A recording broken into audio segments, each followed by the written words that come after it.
Hello, welcome to McDoll Strategy and Tactics, and thank you to our subscribers. In this series, we play through each of the battles in the American Grand Campaign in Close Combat 4, the Battle of the Bulge.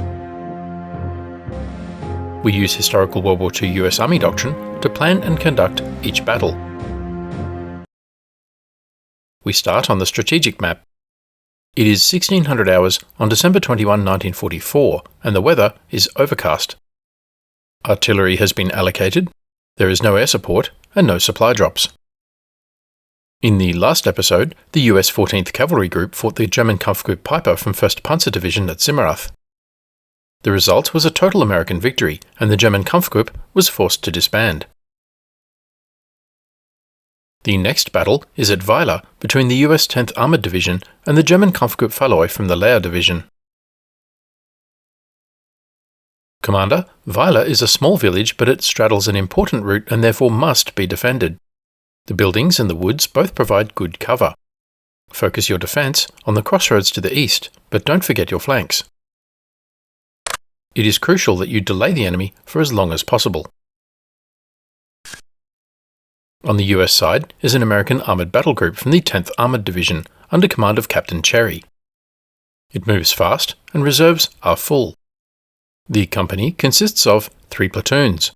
First platoon is a tank platoon. Second platoon is an infantry platoon. And third platoon is a support platoon with 3 tanks and 2 half-tracks. The original squads from the last battle retain their names and statistics. Let's rename the new squads off camera.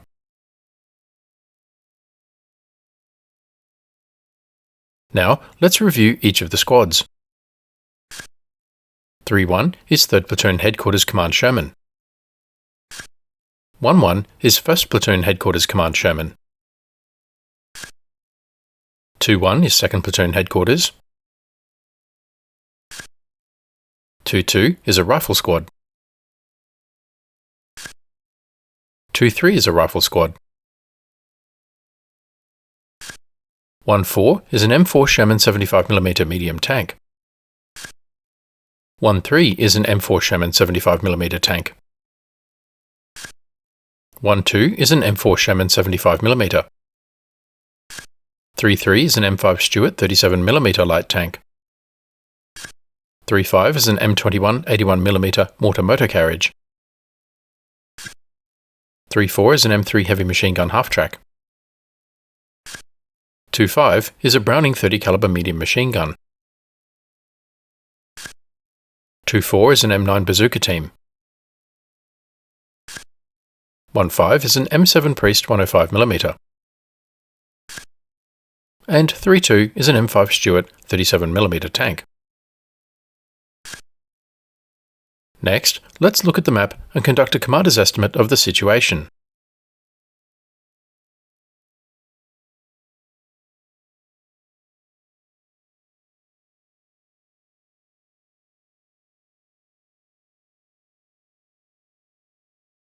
Our mission is to defend Weiler.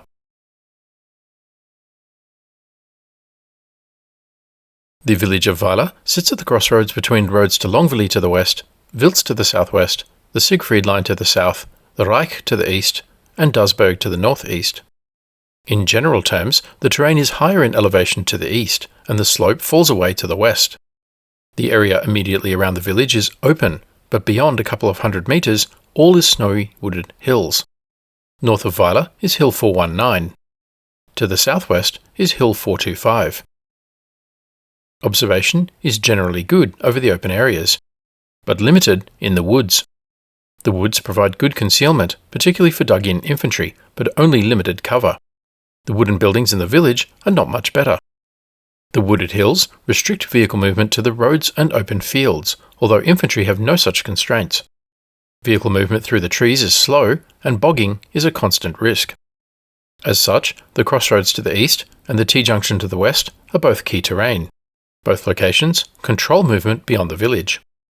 Avenues of approach from the east include the road and open fields for vehicles, and for infantry through the woods on the slope of Hill 419 or through the woods to the south. The Americans are expecting contact with Kampfgruppe Fallois from the Lehr Division. The Lehr Division is a tank training formation. So we can expect the Germans to bring at least a troop of panzers along with Sonderkraftfahrzeug half-tracks and supporting Panzergrenadier infantry. The Germans are advancing from the south along the road to the Siegfried Line, and the village is the likely German objective. The Germans could conduct an infantry-led attack. The Panzergrenadier infantry, with close fire support from the Sonderkraftfahrzeug, could conduct a deliberate clearance operation, starting in a forming up point in the woods to the east and clearing east-west through the village, isolating and destroying any pockets of resistance along the way. The panzers could establish a support fire line in the woods to the southeast, firing into the flanks of the village, suppressing each building in turn as the infantry assault. This is a traditional infantry assault. But the panzers remain the key to German combat power.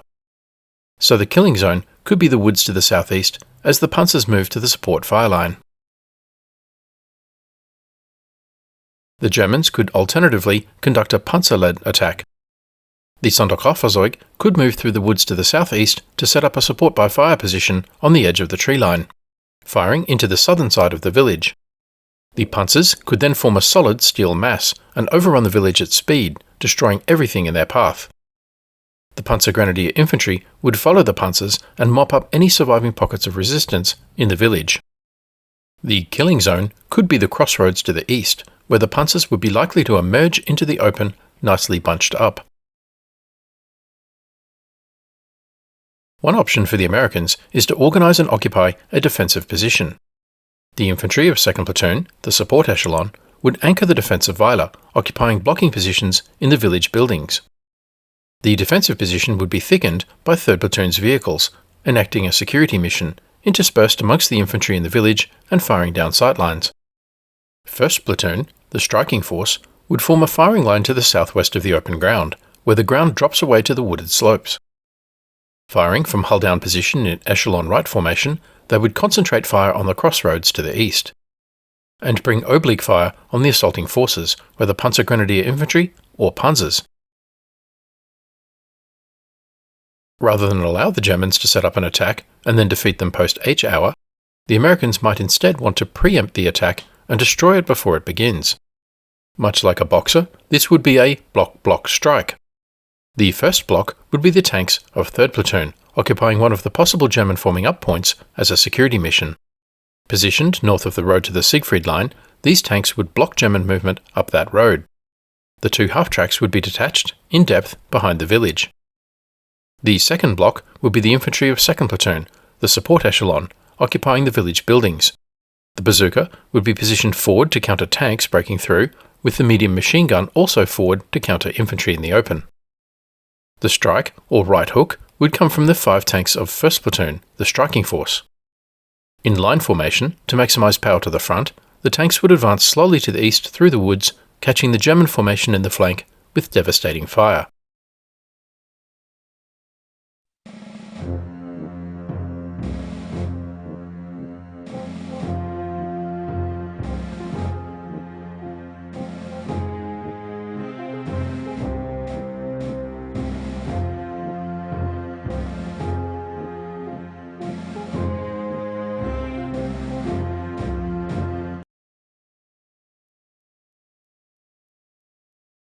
I have made my decision and have placed the platoons and squads in position. I have chosen preemption.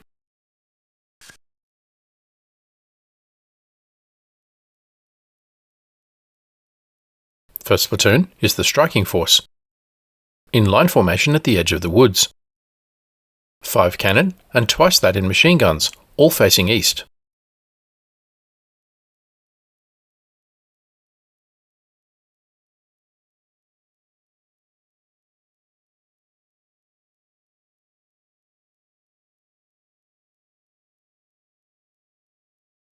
Second platoon is the support echelon,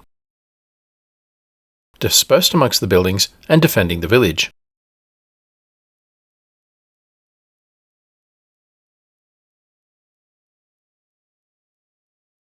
With the bazooka and medium machine gun placed forward.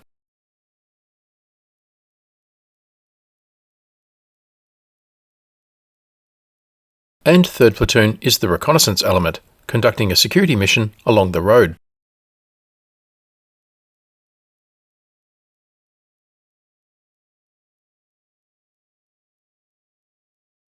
with the half-tracks in depth.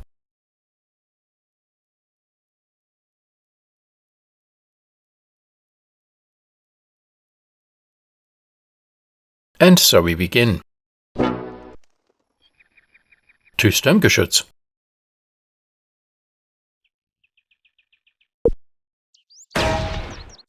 And a Sonderkopffahrzeug.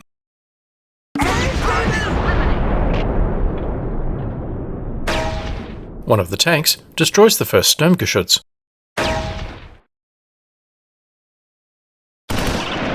Radica's Stewart is bouncing rounds off the second.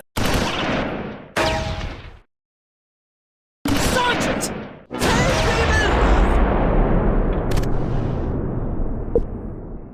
Van Dyke on the 105mm is dead, killed by infantry fire from the woods to the east.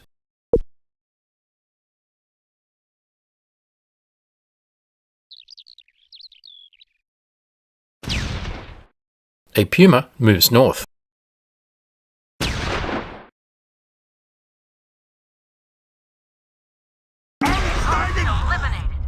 Jobs' Stewart eliminates the Puma.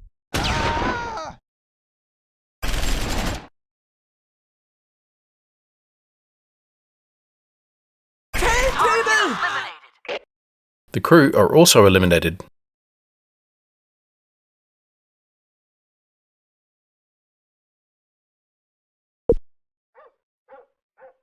The order is given and 1st Platoon moves forward.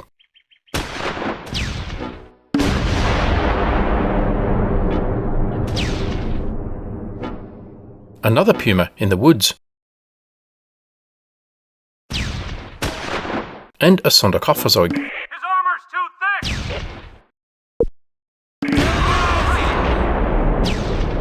The 2nd Sturmgeschütz knocks out the priest. Redeployed! Another Puma to the south. In position! Anti-tank half-track immobilized. And a Kommandowagen Sonderkopffahrzeug 251 destroyed.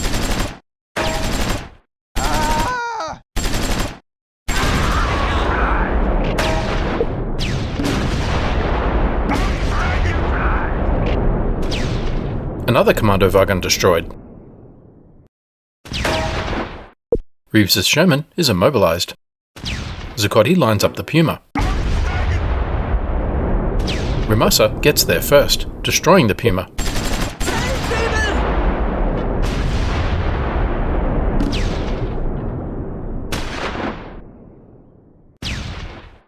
In position!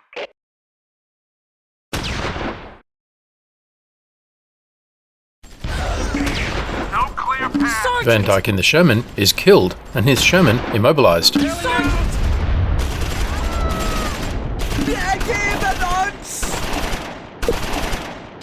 your heads down! Team redeployed! Radica's Stewart is knocked out. And Van Dyke's Sherman. Total American victory. The battle ended because the Germans' force morale got too low and they were forced to retreat off the map. The Americans gained control of the map and the German battle group was forced to disband. The Americans won the battle because they control a greater number of crucial victory locations than the Germans.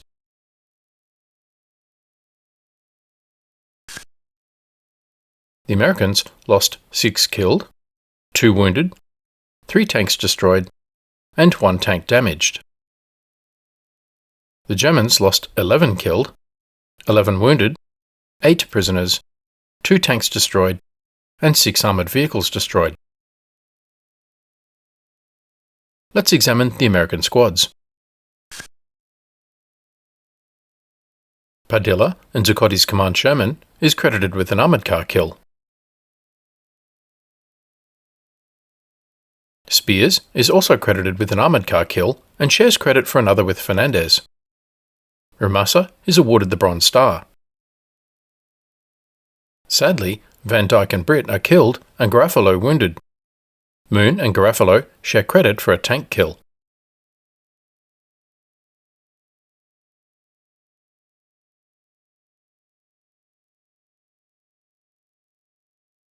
The priest was knocked out, with Van Dyke, Clay and Newton all killed, and Hale seriously wounded.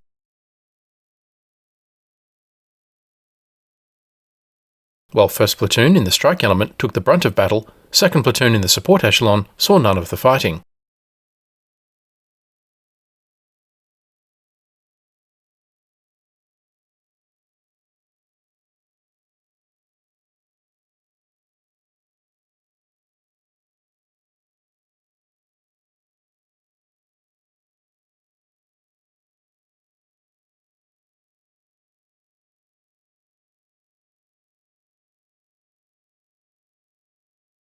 Sylvester and Parsons in Eastwood's Command Sherman share credit for an armoured car kill. Ratiker in the M5 Stuart was killed when the tank was knocked out. Finally, Van Camp in Jobs' Stuart tank is credited with an armoured car kill.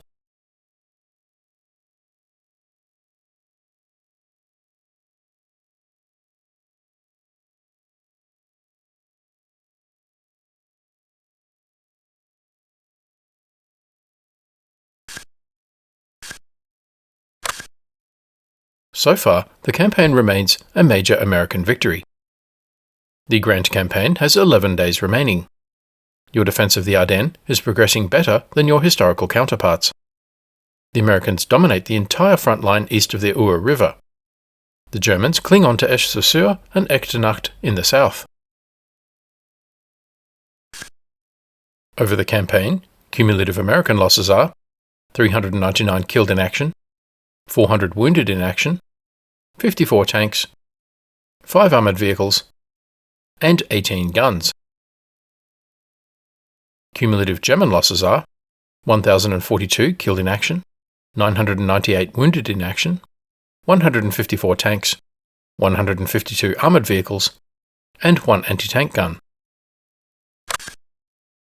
So, what did we learn? 2 lessons. First, once again we learn that doctrine works. The American company was divided along doctrinal lines, with the tanks of 1st Platoon as the striking force, the infantry of 2nd Platoon as the support echelon, and the tanks and half-tracks of 3rd Platoon as a reconnaissance element performing a security mission. Each platoon could focus on its task. 2nd Platoon was in support, and 3rd Platoon provided security, preventing German reconnaissance up the road. 1st Platoon, as the striking force, did most of the work. Second, the value of preemption. Preemption means attacking the enemy before they are ready for battle. At the start of the battle, the Germans were moving their Sturmgeschütz assault guns through the forest into a support by fire position, and pushing reconnaissance up the road. It is likely the Panzergrenadier infantry would have assaulted the village from the woods to the southeast. The work performed by 1st Platoon, as the striking force, was to attack while the Germans were still on the move, before they were in position to either attack or defend. The whole battle was shorter than the time taken to plan it or detail lessons learned.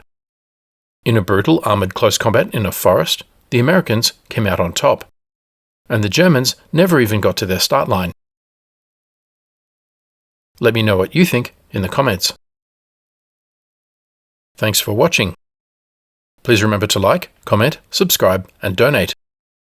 And stay tuned for the next episode.